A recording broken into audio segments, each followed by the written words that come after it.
Good morning, Hebron Ben Bilal, coming back with another one of these lessons today. I will be teaching on, giving a basic lesson on the Feast of Unleavened Bread. Of course, we understand that we are in the midst of the Feast of Unleavened Bread, which lasts for 7 days.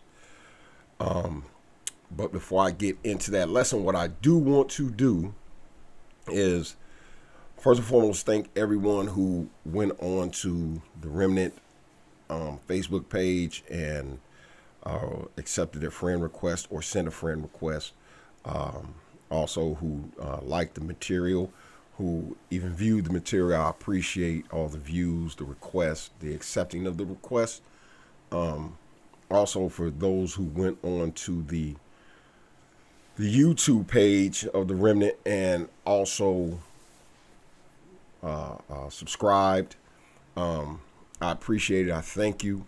I've seen a few of you on there. I don't believe that you're Israelites, and I'm even more appreciative in regard to you all because you're actually able to get on there and I guess weather the storm and learn something. One of you reached out to me yesterday and was very appreciative of the lesson.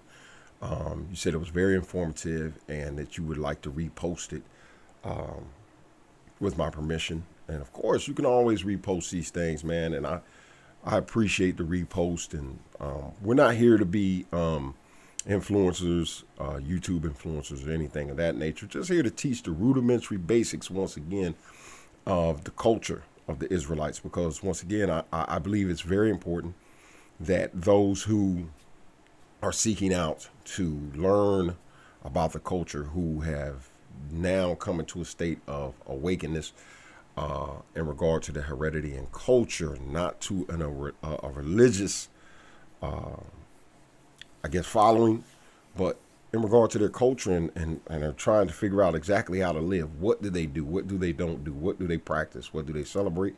That this is what we do on this particular channel, and this is why we set it up this way. And I appreciate those who come on here and subscribe and follow and do all those particular things because of the fact that, you know, you're trying to learn.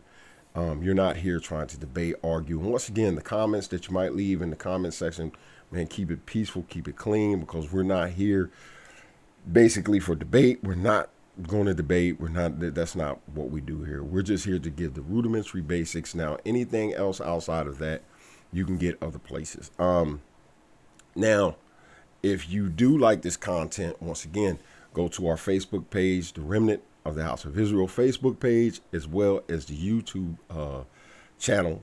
And you could subscribe there, and you can send a friend request and follow us also on Facebook. We don't have an Instagram presence. I'm really not into all that social media like that. I'm still trying to figure out how to basically use the Facebook page to, you know, kind of forward our movement and our message. But like I say, we're into the rudimentary basics and we're into the Feast of Unleavened Bread. But here's what I'm going to do today. The first 5 minutes of this particular video, I am going to address those who won't make it to the end of this video, because my videos have the tendency to kind of be long, because I like to go into detail and make sure that all T's are crossed and I's are dotted, making sure that when people leave here that the questions will be minimal, that they understand just the basics of what they're supposed to be practicing, how they're supposed to be practicing it. And then they can go on to other places and learn more if they choose. But I want to address those in the first 5 minutes who are of other, I guess, religious affiliations. And I threw something out there yesterday about the forever.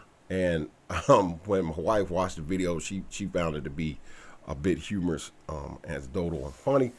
But I sat and I thought about it last night, and I said, well, you know, and this morning as well. And I said, you know, I need to make sure that I address that and I hammer that home.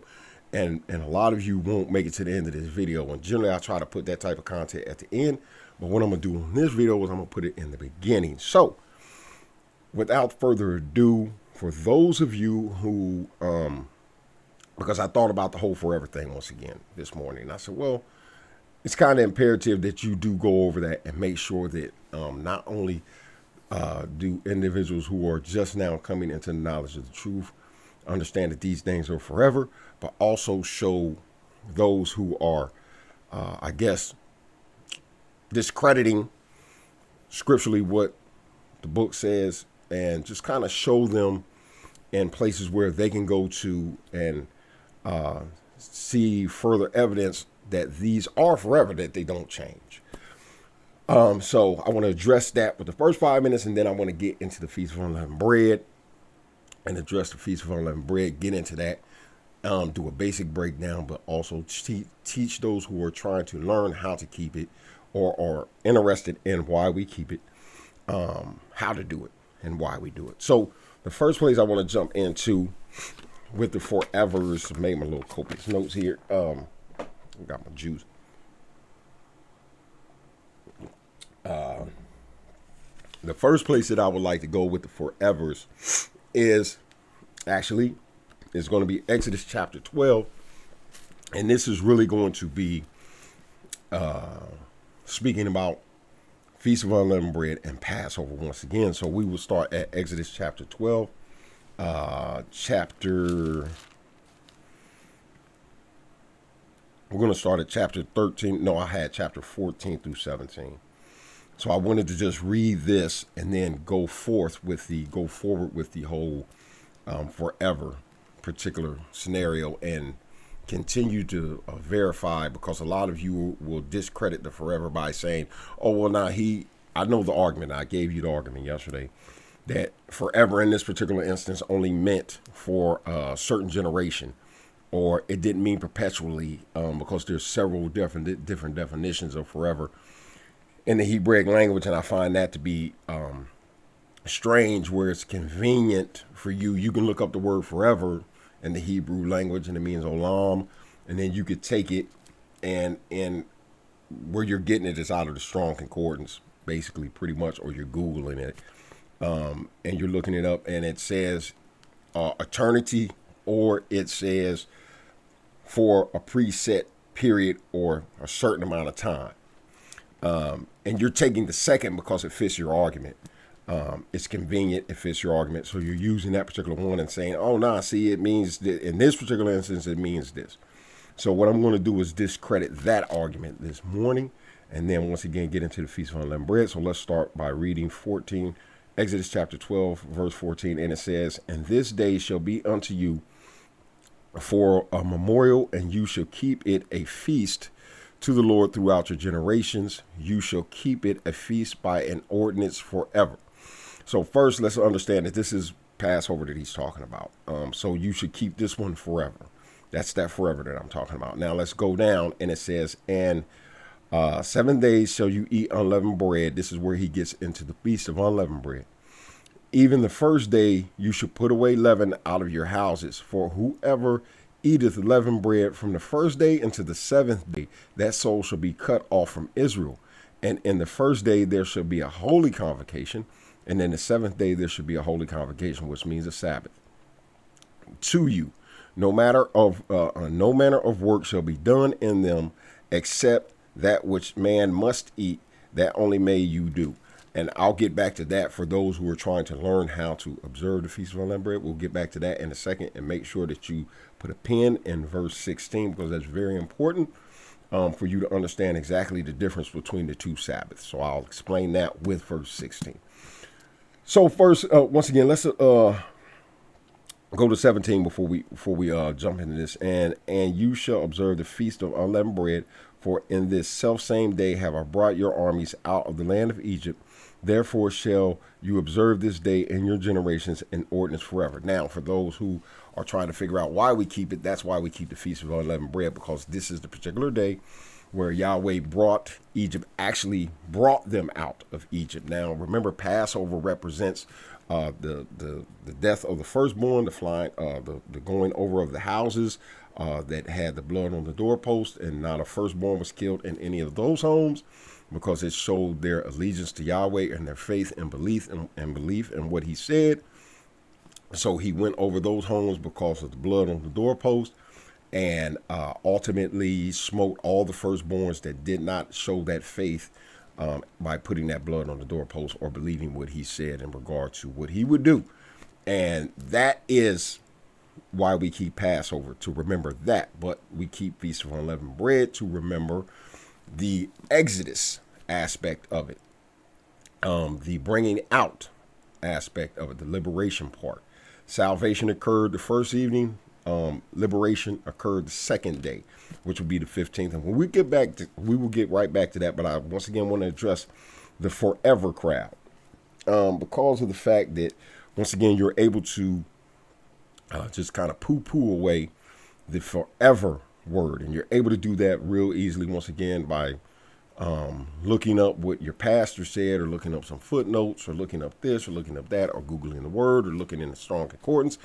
And it says that either it's a forever thing, that it's done forever, which you conveniently discredit, and then you go down to the second definition, which would say perpetually from generation to generation, and it will end in a certain generation. So how do we know or use this book to confirm that that particular argument that you all use is not valid, and that word forever in this particular instance,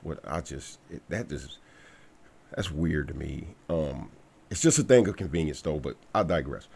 I'm not going to get hung up on that. That word forever in this particular instance, when he says that you're going to keep all these particular things forever, that he meant forever.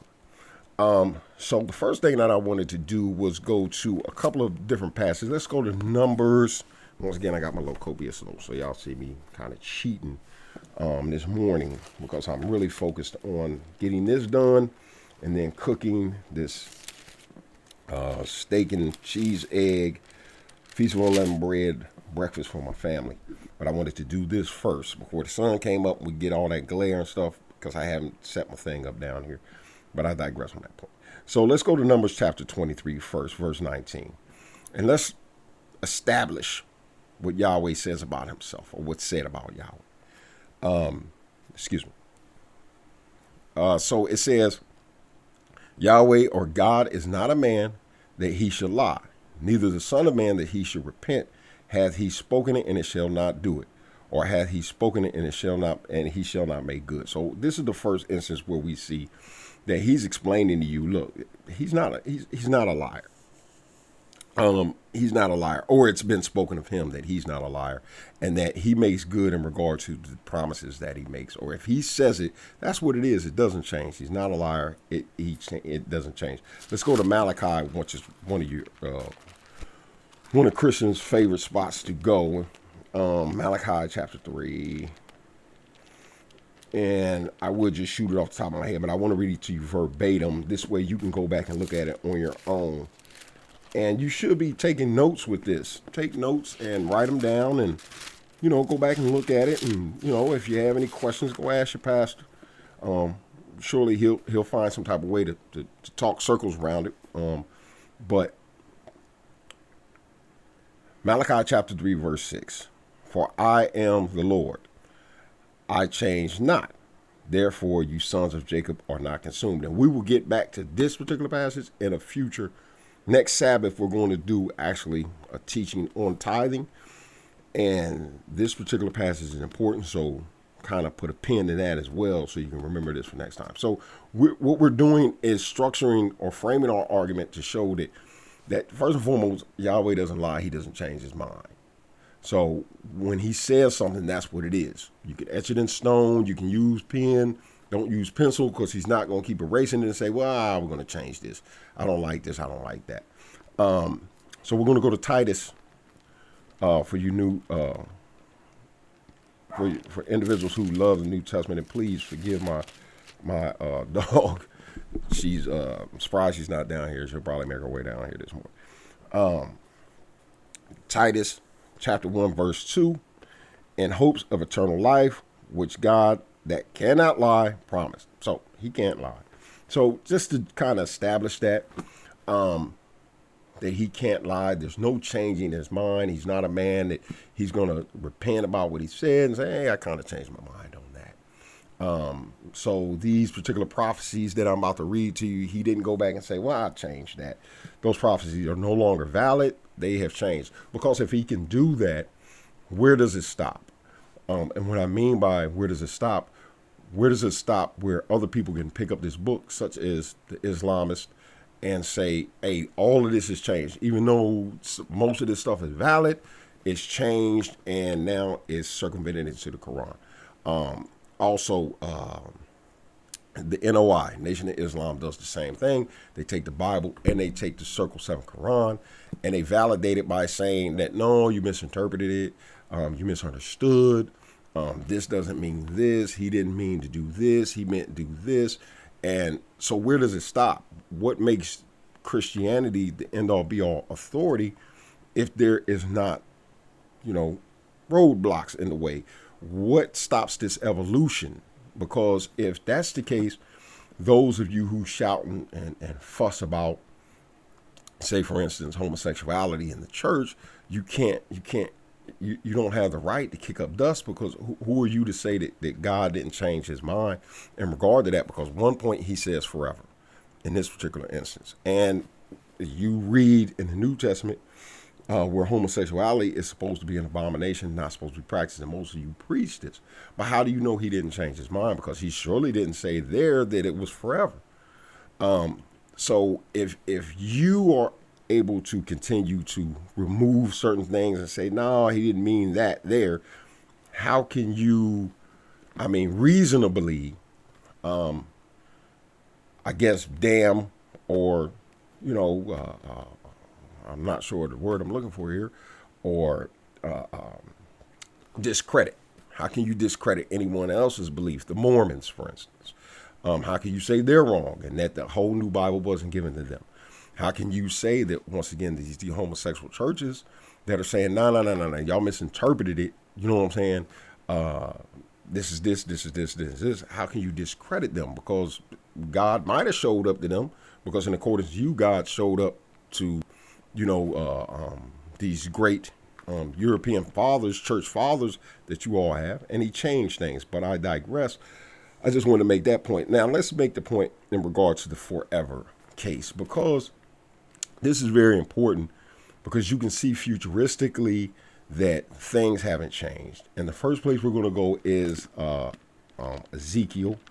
We're going to go to Ezekiel Chapter 40. Now, what you're going to see in Ezekiel Chapter 40, I'm not actually going to go to Ezekiel Chapter 40. I'm going to go to Ezekiel in another spot and prepare to read this other passage. But Ezekiel Chapter 40, verse 41, chapter 40, 41, and 42, all chapters. Chapter 41, chapter 40, 41, and 42. What's going on there is you see that the third temple, this is what Ezekiel is seeing, what you all believe is going to happen in the future via Revelations, that there will be a new temple that ascends from the sky and comes down to the earth. You believe this. So this is where the third temple is established, and Ezekiel is seeing this. Yahweh is taking him into the future and seeing this third temple being erected. And these are the schematics that he's giving, which he's seeing in the future. 40, 41, and 42 are all futuristic. We do understand right now, as it stands today, there were only two temples of Yahweh or God that had been erected to this point. The Temple of Solomon, and the second temple will be the Temple of TRHY. So the third temple is still to be erected, and Ezekiel is showing that he actually seen the construction of this temple. He's seen the measurements. He's seen all the rooms.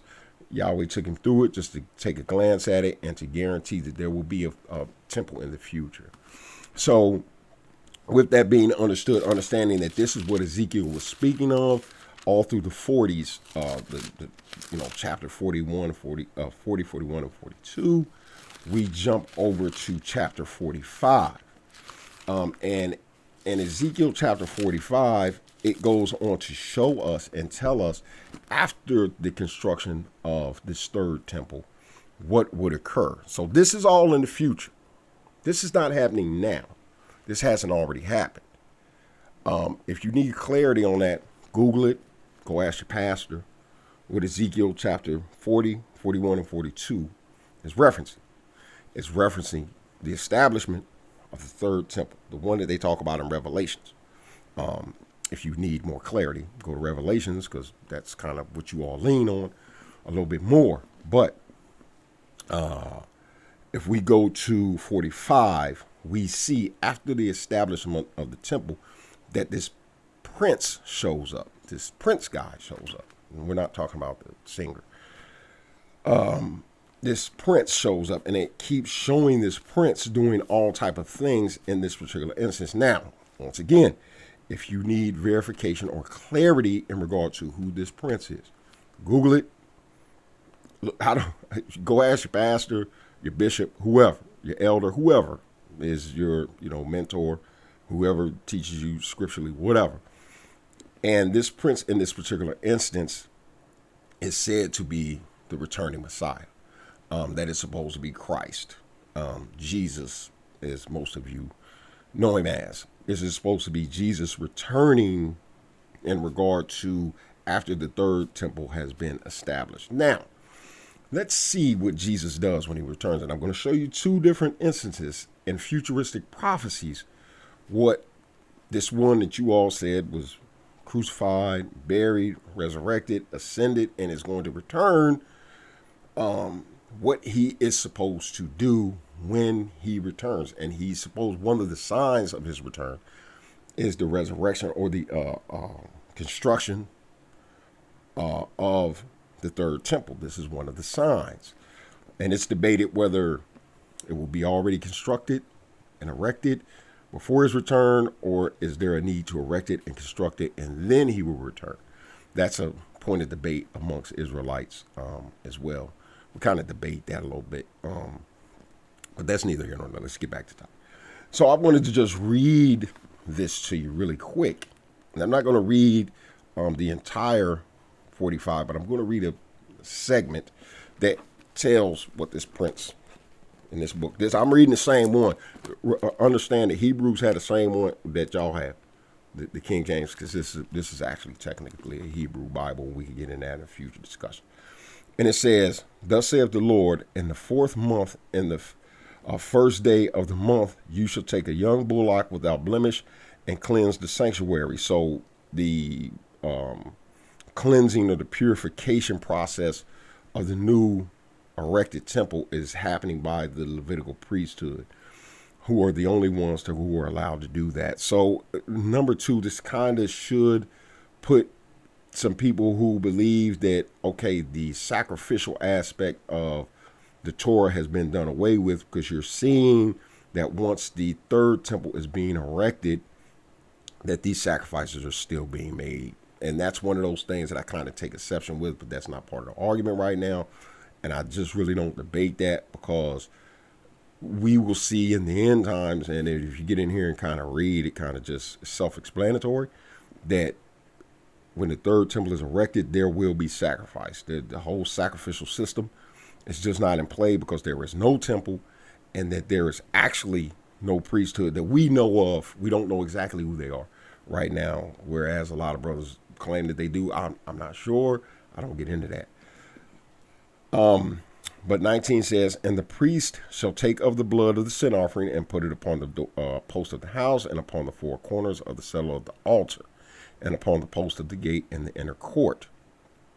And so shall you do the 7th day of the month for everyone that earth." This is one of the particular things that they had to do, the priest, in regard to sin offerings or atonement for sins. People who didn't know they sinned, or they knew and they just couldn't possibly get to the temple and do exactly what was prescribed for them to do. The priest stands in that gap, and he does that on the Sabbath. On the 7th day of the month, for every that erreth, and for him that is simple, so you can reconcile their house or the house.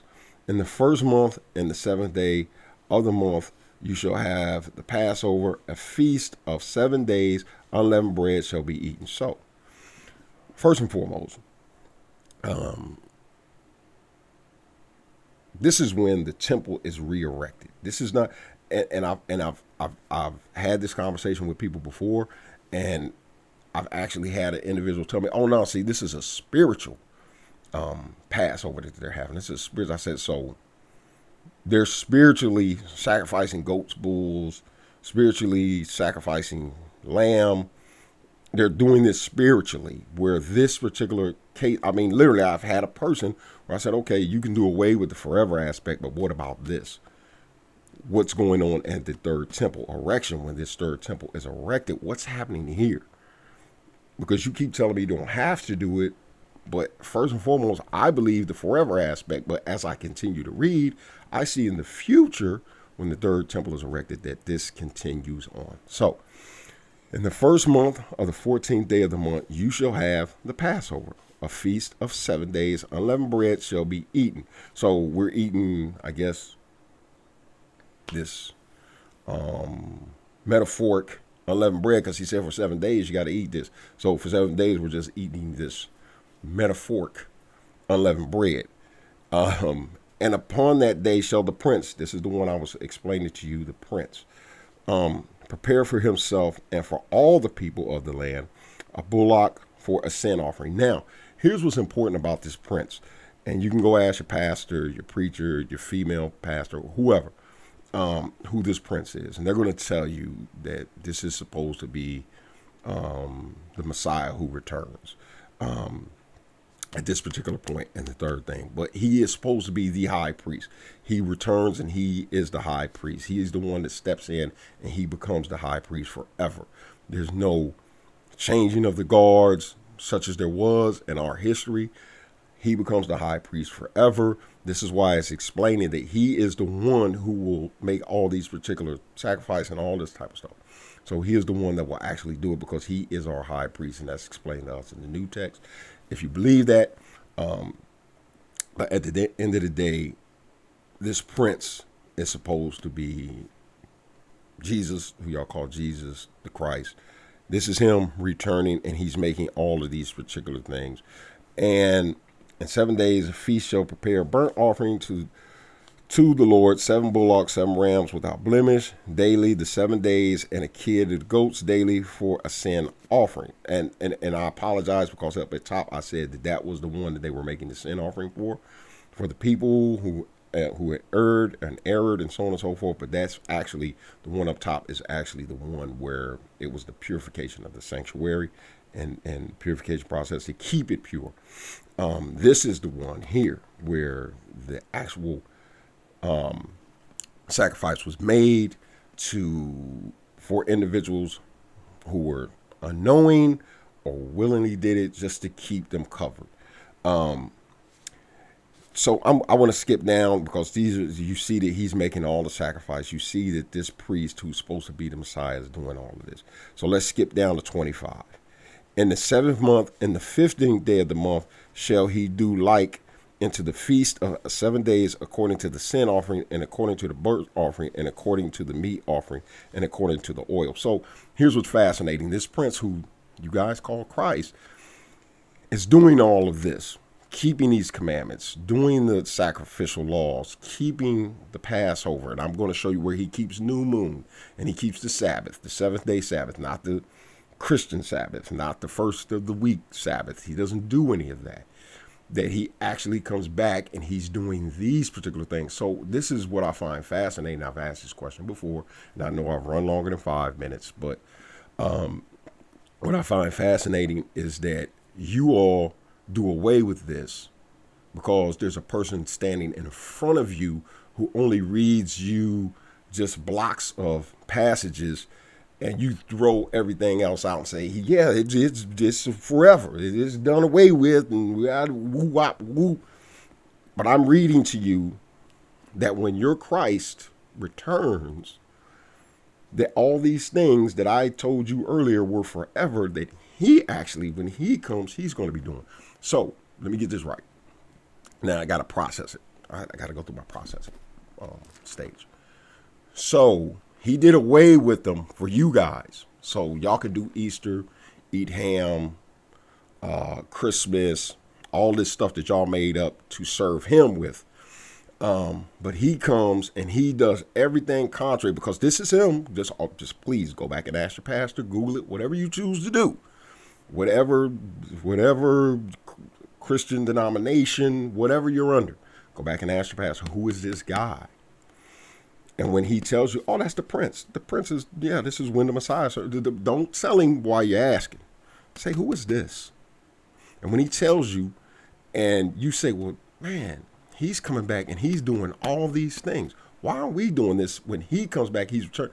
Because I'm sure, surely if this didn't mean forever, that he would come back and it wouldn't tell me that he's keeping the Feast of Passover, that he came back and he had presents for everybody in a Christmas bag, or he had hams that he handed out, honey baked hams that he handed out, and everybody did an Easter egg hunt. But he's telling me here that when he returns, he's doing something completely contrary to what you all are doing. So this is what kind of, it's funny where you say you are followers of his, and he shows you when he returns that he's going to be doing everything contrary to what you all are doing now. But I digress and go to 46. Ezekiel 46. Let me just read this really quick because I want to get into Zechariah, because it's important that I show you this too. Thus saith, I'm going to read 46 verse 1. Thus saith the Lord God, the gate of the inner court that look toward the east shall be shut the 6 working days, but on the Sabbath, so the 6 working days, but on the Sabbath it shall be opened. And in the day of the new moon it shall be opened. And the prince shall enter by the way of the porch of that gate without, and shall stand by the post of the gate. And the priest shall prepare the burnt offerings and his peace offerings, and he shall worship at the threshold of the gate. Then he shall go forth, but the gate shall not be shut until the evening. Likewise, the people of the land shall worship at the door of the gate before the Lord in the Sabbaths and the new moons. And the burnt offering that the prince shall offer unto the Lord in the Sabbath day shall be 6 lambs without blemish and without ram. Now skip down to verse 6. And in the day of the new moon it shall be a young bullock without blemish, and 6 lambs and a ram, they shall be without blemish. Now do understand, these are holy days that the Israelites recognized. Feast of the new moon, and of course the 7th-day Sabbath. But what's ironic here, what's strange to me, but okay, because I get it. So he set up 2 things. So right now he's just going to the Israelites, this prince, the returning Messiah. He's going to the Israelites right now. And just on the 7th day, he's doing all the stuff that was required of them. But Sunday, he's going to go to the church. He's going to go down to Eddie Long, T.D. Jakes, one of their churches, and give a ministry. And then, make sure that you all understand it. Get all your hams, get all your Easter eggs, get all your Christmas stuff together. Man, it's going to be a bang up, smash up thing, because this is what most of you say, that there are things for the Christians that God established, and there's things for the Israelites. But this here says that your returning Messiah will be doing one set of things, and this is what it is. So I want to digress there, or stop there and go to Zechariah, because this is important before I get into the breakdown in regard to the Feast of Unleavened Bread, because like I say, most of you are not going to get past this. Most of you probably already shut it off because you're like, man, I already know how it is, man. I used to be a Christian, and I used to get pissed off when people used to tell me facts and used to point things out in the book, and then I would show them things that would make them have to literally stand on their head to see. So in that particular instance, we see that forever meant forever, because in the 3rd temple erection, when the 3rd temple is erected, when the Messiah returns and all of that type of stuff, that the Feast of Unleavened Bread, the new moon, and the Sabbath will still be commemorated then. We see that clearly.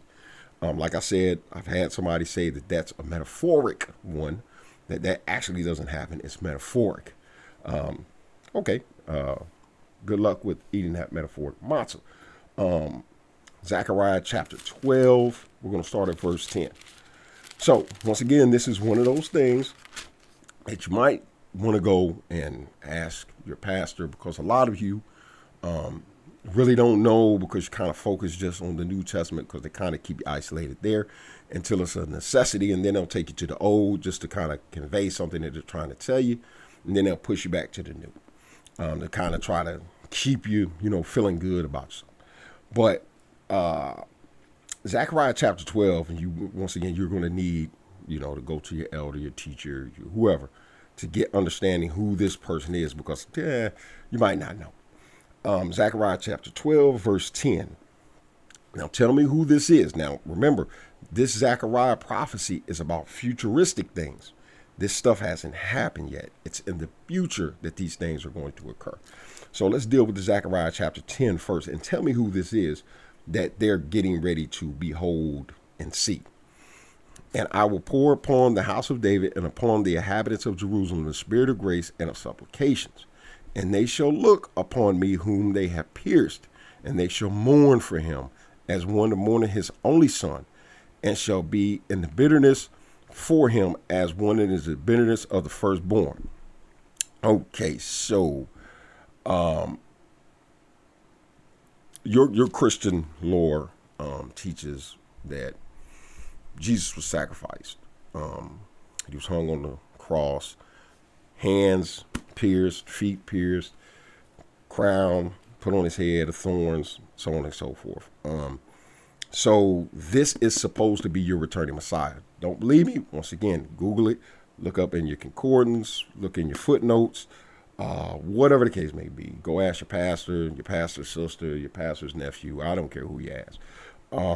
But this guy that everybody's supposed to see, everyone sees him all at once, and they all mourn. This is supposed to be your returning Messiah. This is supposed to be the return of the Messiah, because you see the piercings in his hands, and everyone mourns when they see him. This is a prophecy of his return. Don't believe me? Once again, sure, you got a hotline to TD Jakes, Creflo Dollar. Hit him up. What's the dude out of Texas? Not sure what his name is. Ask him. Ask any one of them. I'm not sitting here trying to pass this off as if something that it's not. Remember, I used to be a Christian. I studied this. I studied your doctrine, your theologies. So I know exactly how you see it. And this is how you see it, that this is the returning Messiah. But I just wanted to solidify that this is his return. So everything else that you're going to read is futuristic from this point. His return is futuristic anyway. So in this particular instance, this is a futuristic look at his return. So let's move on to chapter 14, verse 16. Chapter 14, verse 16. And it shall come to pass that everyone that is left of all the nations which came against Jerusalem shall even go up from year to year to worship the King, the Lord of hosts. Now understand, that's a capital K, capital L. So when you see the capital K on Kings, that means King of Kings, meaning the Messiah, Yahweh, they're going to be here at that particular time. So this is futuristic. So if you read this thing in its entirety, it's explaining to you the reestablishment of Israel. It's explaining what's going to happen after that occurs. It's going to explain what is going to be going on at that time, pestilence, plagues, the fights, the wars, all that type of stuff is what Zechariah is basically talking about. He's seeing it futuristically, just like Ezekiel seeing everything futuristically about the return of the Messiah. This also is pointing out that this king that we just read about, who returned, you've seen the piercings, everybody seen him and mourned. You got it. It's right here. This is what this is about right here. So this king, this Lord, that everyone who did not get consumed in this fight, this great fight, epic battle that is supposed to occur in this chapter, they are going up year to year, from year to year, to worship the King, the Lord of hosts, and to keep the Feast of Tabernacles. Hold on. To keep the Feast of Tabernacles. That's another one of those holy days that's attached to that forever that you keep saying that you don't have to do.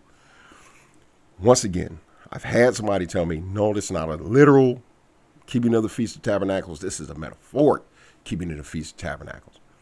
Listen, forever means forever. This is futuristic.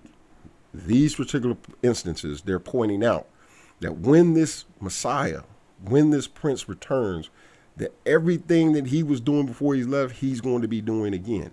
So forever means forever in this particular instance. So I do want to read this again to you because I want to read it all the way through and explain to you what happens to the people who don't keep the Feast of Tabernacle at this time, which would probably be you, the person who's sitting there and, man, he don't know what you're talking about. I'm reading it to you, black and white. I don't have to stand on my head to see this.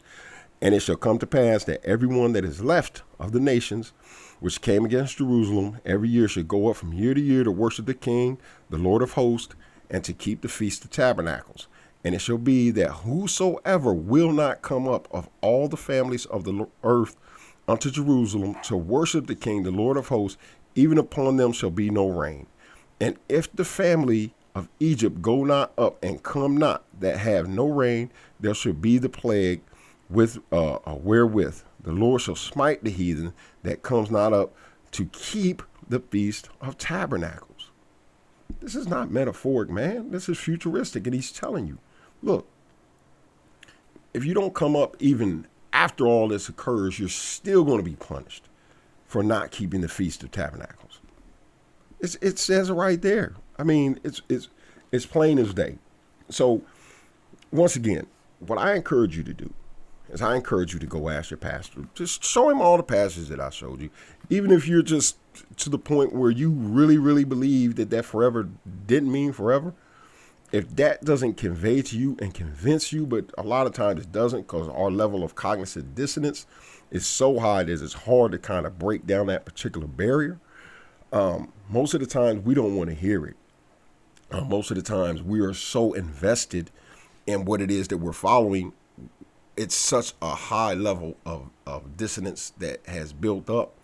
And it's that shame factor, that recanting. And I had to do that myself because I used to preach that the law was done away. I was adamant about that until I started researching for myself and reading. Nobody came to me and said, hey, listen, this is what this says. No, that's not what happened with me.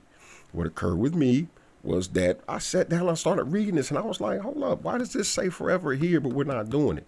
How does it say forever? Because I likened myself to a learned person who, knew my ABCs and was a bit literate, that forever meant forever. And then when I went and I started researching prophecies, I started to see that, hold up, even when this guy comes back, this Prince, this Messiah, he's doing this. I couldn't get around to forever, but then when I seen that the Prince came back and he was doing this stuff, I said, there's no way that we should be doing something else.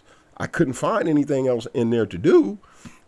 So that kind of, that lit that fuse underneath me to really clearly understand. And that's when I started studying the Hebrew culture and then came to the knowledge of the truth of who we actually were. But just reading the Bible for myself, and just take the time.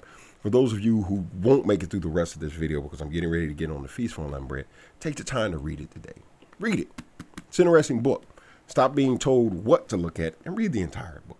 So now to you all who are here to learn about the Feast of Unleavened Bread and its simplicity. We started at Exodus chapter 12. Remember, we started there and we read there initially at the beginning.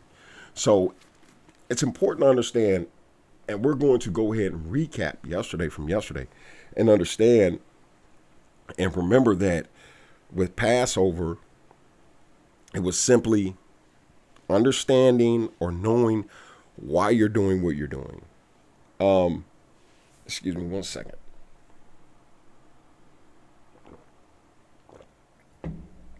Understanding and knowing why you're doing what you're doing. Just don't go in it blindly, not understanding the concept. Understand keep the Feast of Passover every year in remembrance of what happened in Egypt that evening with the death of the firstborn. This is why we commemorate it. We remember the death angel flying over the houses, hence the name Passover, passing over the homes of all of those who had the blood on their doorposts. This is what we are to commemorate yearly. at the same time every year, spring. Now, here's something that I didn't mention yesterday that I definitely need to mention today that I will get onto, but not to, I guess, gum up the works too much. But understand that the Gregorian calendar, which is the calendar, or I don't even know if they go by the Gregorian anymore. I don't know what they go by. Let's just say the American calendar, the European calendar, is vastly different from the Hebrew calendar. Our year actually physically starts at Passover, at springtime. We don't start at January 1st, and I do have a video that I will upload probably tomorrow that explains the origins of the January Passover and where it came from and how it came into play. But initially, everyone who were biblical believers were practicing Passover at the same time, and that would be like April 1st. And that's why Passover happens at the same time. And that is because that's the start of our new year, and our calendar is way, way different than their calendar. So actually, technically, like I read to you yesterday would have been the first day of the first month of our year. So basically, if you look at April 1st and say, and I hate to just say basically, but wherever Passover falls in accordance to their calendar, because it'll always fall differently on their calendar, that's the beginning of our months. And you start to reckon from there, or you start to count from that point. We'll get into all the holy days at a later time, but that is important to know. This is where we start, and this is what Yahweh was pointing out to Moshe when he first liberated us. And he told Moshe, hey, listen, this is where it's all going to start right here. So our calendar starts at that particular time, and the first observance on our calendar, it would technically be the Feast of New Moon, but we'll get on that in a later date. But the one that we observe and acknowledge with a higher degree is Passover. That's the first one that we look at or look to. And Passover, always remember, it's the first one in line, and it represents the liberation or the death angel passing over our houses and killing all the firstborn in Egypt, what ultimately led to us leaving Egypt. This is what it represents. This is what it represents. Don't complicate it. Get the basics down first before you get into the whole prophecy of the Messiah and it's entrenched in there and all of that. Don't do that yet. Get the basics down. First, understand basically why you're keeping it. And basically why you're keeping it is because it's a part of your history. It's a part that you commemorate, that you remember yearly, so you can pass down to your children, so they can always have a connection with their history and understand that this occurred in our history and we are always to remember it. And this is what happened in that particular instance. So once again, let me read it to you just to recap, and then we will go into, I think it was the 6 elements, the 6 basic things that you have to do during Passover to make sure that you commemorate it correctly, and then we will slide or segue smoothly into the Feast of Unleavened Bread, I promise you. For I will pass through the land of Egypt this night and will smite, this is Exodus chapter 12, verse 12. For I will pass through the land of Egypt this night and will smite all the firstborn in the land of Egypt, both man and beast. And against all the gods of Egypt will I execute judgment. I am the Lord. And the blood shall be to you for a token upon the houses where you are. And when I see the blood, I will pass over you, and the plague shall not be upon you to destroy you when I smite the land of Egypt. And this day shall be unto you for a memorial, and you shall keep it a feast to the Lord throughout your generations, and you shall keep it a feast by an ordinance forever. So remember, this is basically those three passages sums it up in regard to what you are memorializing or what you're remembering. You're remembering that actual event of that actual night. Of course, we want to remember everything that occurred in Egypt in regard to all the plagues, but he's telling you really, really be mindful of this night, because this is the night where everything stopped. The buck ended here.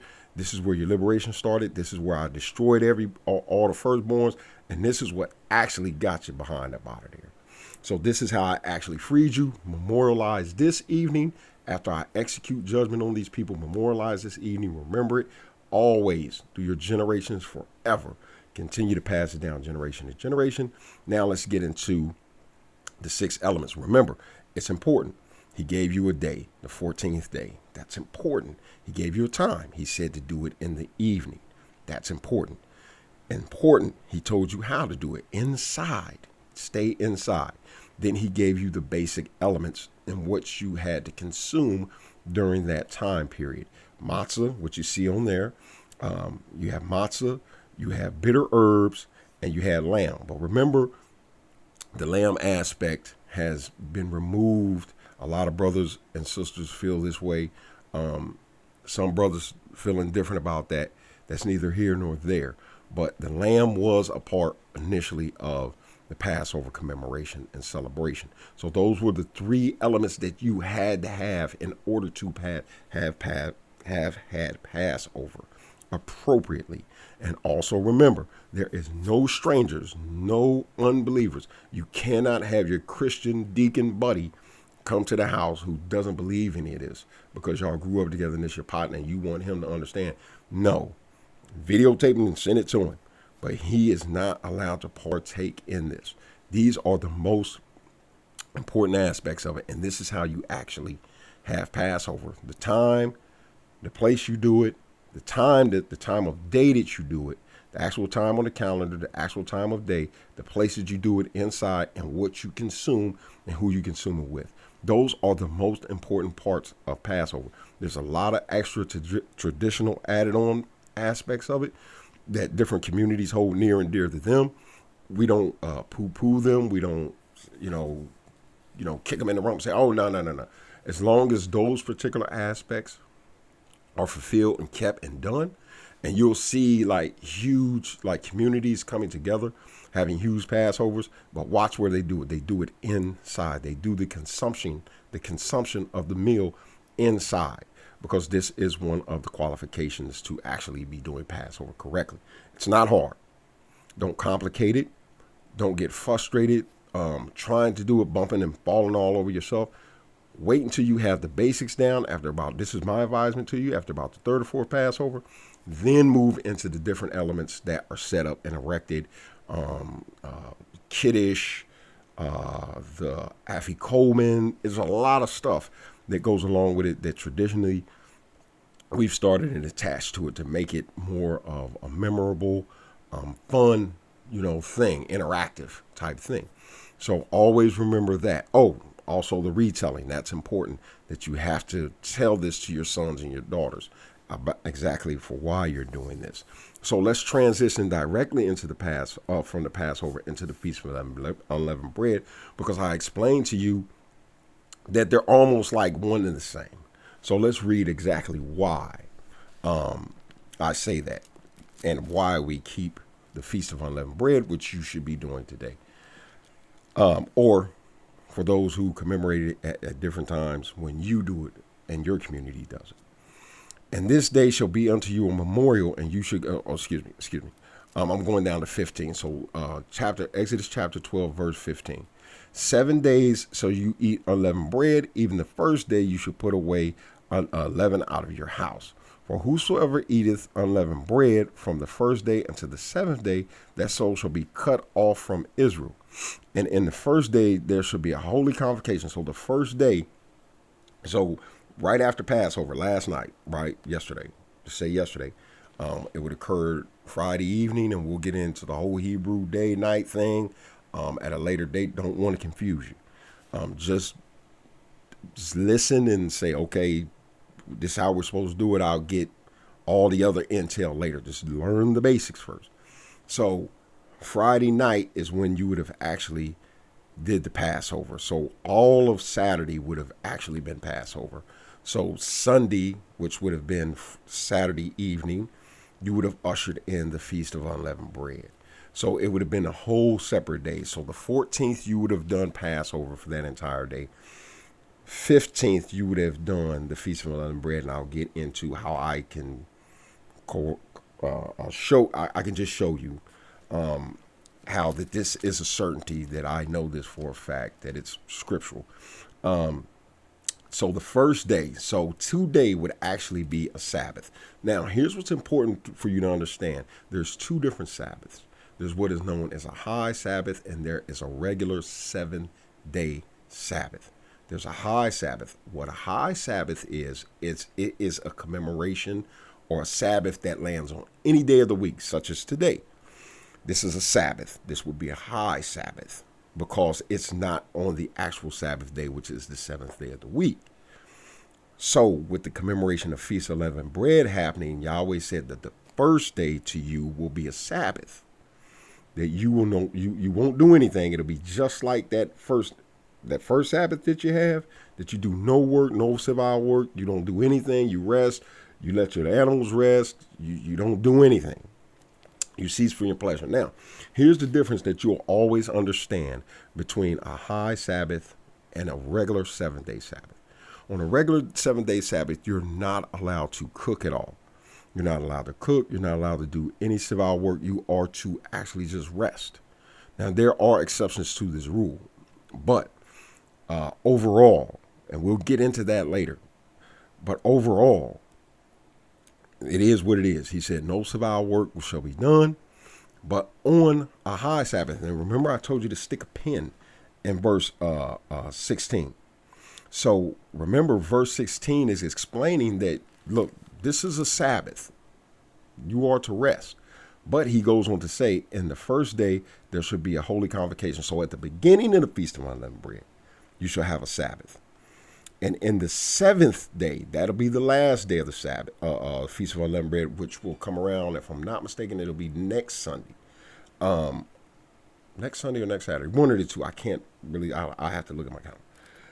It's one of those 2 days. And in the seventh day, there should be a holy convocation to you. So the beginning of Feast of Unleavened Bread, always remember this. The beginning of the Feast of Unleavened Bread and the Feast of Tabernacles and Rosh Hashanah, any holy day, Shavuot, there is a high Sabbath attached to those days. They're not 2 days in most instances, they're one. Rosh Hashanah is 1 day, Shavuot is 1 day, Feast of Unleavened Bread is 7 days. So the first day, which is a day, is a Sabbath. You are to rest. But you're able to cook on this particular Sabbath. That's what makes a high Sabbath different from a regular 7-day Sabbath. Let's see. It says here, there shall be a holy convocation to you. It should be a holy convocation to you. Now remember, on this particular day, you're supposed to be gathering yourselves, because on holy convocations, this is what you do. You have worship services. So it shall be a holy convocation. No manner of work shall be done in them, except, or save, that means except, that which every man must eat. That only is the only thing that you can do.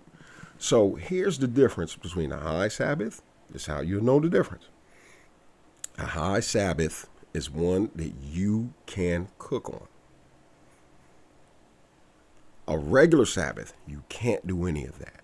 Period. Period. High Sabbath, you can cook on, because that's connected to a holy day, a feast day, a celebration of some sorts. And this is what you're supposed to do on a celebration. You're supposed to cook. You're supposed to enjoy yourselves. You're supposed to feast, because it is called the Feast of Unleavened Bread. Why do we observe it? I just read it to you. This is the time that I released your armies, or released all of y'all out of bondage to Egypt. Just in case we didn't get to it. And it shall be, actually I didn't read it to you. And you shall observe the Feast of Unleavened Bread, for in the self same day, he's explaining to you now why you acknowledge the Feast of Unleavened Bread. And then I'm going to do a simple breakdown, because it's simple. And you shall observe the Feast of Unleavened Bread, for in the self same day I have brought your armies out of the land of Egypt. Therefore shall you observe this day in the generations and the ordinance forever. So why you're commemorating it is because this is the actual day when your Exodus started. Once Passover occurred, the very next day it jumped off. Now let me show you. Leviticus chapter 23 will be that point where you will see that these are 2 different times. So let's go to Leviticus chapter 23.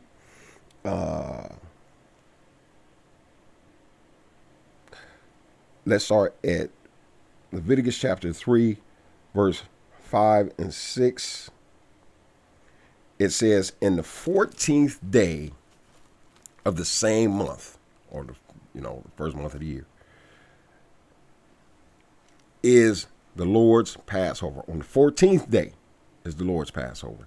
And on the 15th day of the same month is the Feast of Unleavened Bread. Unto the Lord 7 days you must not eat leavened bread.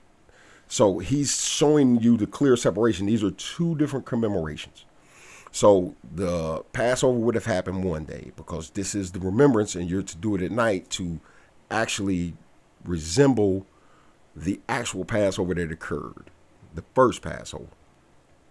Then the next day will be the start of the Feast of Unleavened Bread, and you were to do this for 7 days. You are to eat no leaven. There is no leaven in your house. This is what the 7 days is about. Now, it's very simple. Don't complicate it. Don't get confused and say, but brother, you've been doing it all these years, so you know it's very simple to you. It's simplistic. I was once like you, but when I really started to look at it, I said, man, this is really simple. For 7 days, you just can't eat anything leavened. That's it. No leaven can be in your food, no yeast, no buns, no bread. Some people say rice. It just really depends on what community you're connected to. Some are going to say yes to some things. Some are going to say no to others. As for us, we strictly stick to, does it have leaven in it? Because this is what Yah said. He didn't say anything that has a agent that can cause rising. He didn't say that. He said leaven, period. If it has leaven in it, or if you have leaven. What is this a representation of? Let's go back because we're about to wrap this up. I don't want to take up too much of you guys this time. On the 14th day of the month at even, you shall eat unleavened bread until the 21st day of the month at even. The 20th. Yes, I'm right. 20th day of the month at even, or at evening time is when it stops. 7 days shall there be no leaven found in your houses. For whosoever eateth that which is leavened, even that soul shall be cut off from the congregation of Israel, whether he be a stranger or born in the land. That is that example I gave you yesterday. He's showing you that there's two different groups here that are observing Passover and the Feast of Unleavened Bread. The Gentile who is converted and the native born person, they're being treated the same way in this particular instance. There's not two different sets of rules like people would have you lead you to believe. There's just one set of rules. And he said, these are the rules. And whoever violates these rules, man, is out of here. You're out of here. If you don't inherit this and you say you're a native born, or you don't inherit this and you say that you're a follower of Yahweh, and you're a stranger, you're out of here, man. You shall eat nothing leavened in all of your habitations. You shall eat leavened bread. So understand that for this time period, 7 day period, you are not to eat leaven. So I want to jump back real quick and show you the day of preparation, because I talked to you about that yesterday, but I never filled in the blank, and it was a reason because I already knew that I was going to do this video today. And then remember I said that's that preparation time. Remember when he told them to get the lamb, that on the 10th and on the 14th, remember he's told them to get the lamb. What did he say? Speak you, and this is Exodus chapter 12, verse 3. Speak you unto the congregation of Israel, saying, in the 10th day of this month, they shall take to them every man a lamb according to the house of their fathers, a lamb for a house. When are you supposed to kill it? That's right, on the 14th day, or the eve of the 14th, on the evening of the 14th. Consume it during that evening, because it is a representation of that. So that 3 day period in between is the time of preparation. What happens now is each household, just depending on which household that you're in, I've known people to go as far as 7 days out, but I usually, me and my household, we use that 3 day window. From the 10th to the actual 14th, or the eve of the 14th, to clear everything out, to get everything out, to get all the leaven out, to remove it. That is that period of preparation, because the ceasing of the leaven actually starts on Passover. Because if you remember, he said, do not consume. You have to consume matzah with that meal, because that's one of the elements. Remember what 3 elements are. What's the 3 elements? Matzah, bitter herbs, and lamb. There is to be no, let's get at a look real quick. There is to be no, there is to be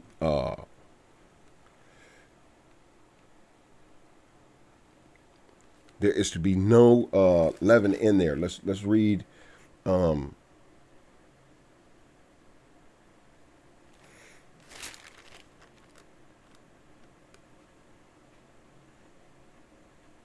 well, we just read it. I'll just reread it to you again. Verse 19, it says, 7 days shall there be no leaven found in your houses, for whosoever eateth any leaven, even that soul shall be cut off from the congregation of Israel, whether it be a stranger or the one born in the land. So just period, you have to understand that there's no leaven mixing in regard to this observance. You cannot consume leaven.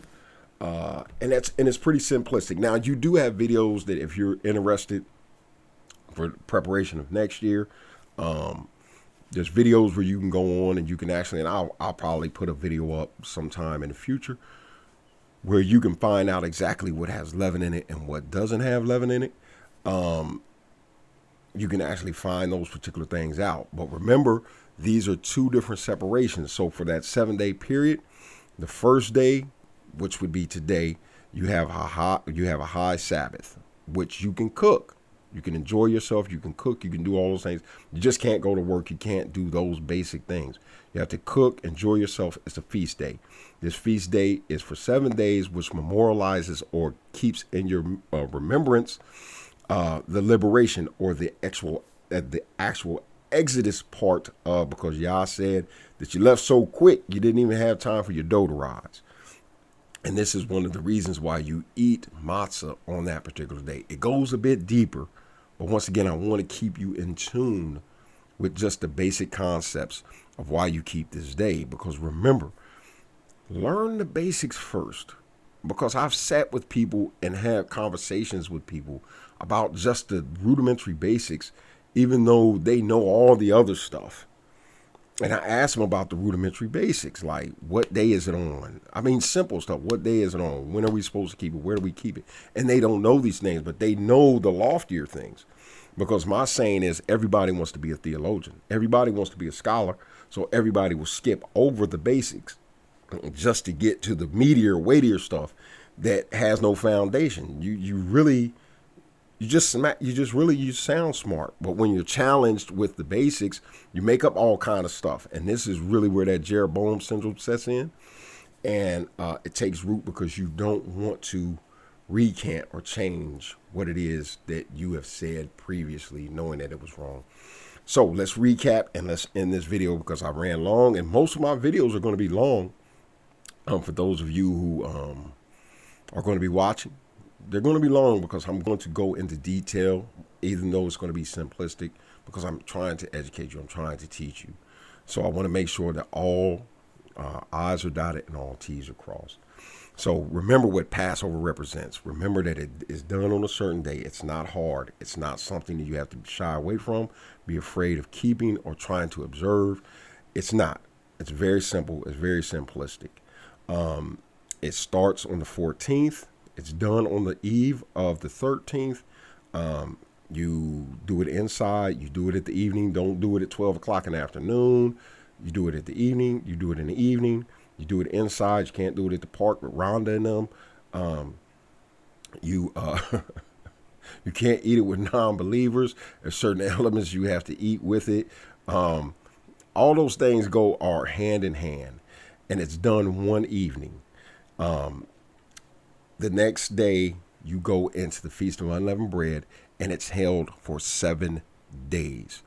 There's nothing you can fill the middle in with, like, hey, brother, and I've had people ask me, what do we do for the 7 days?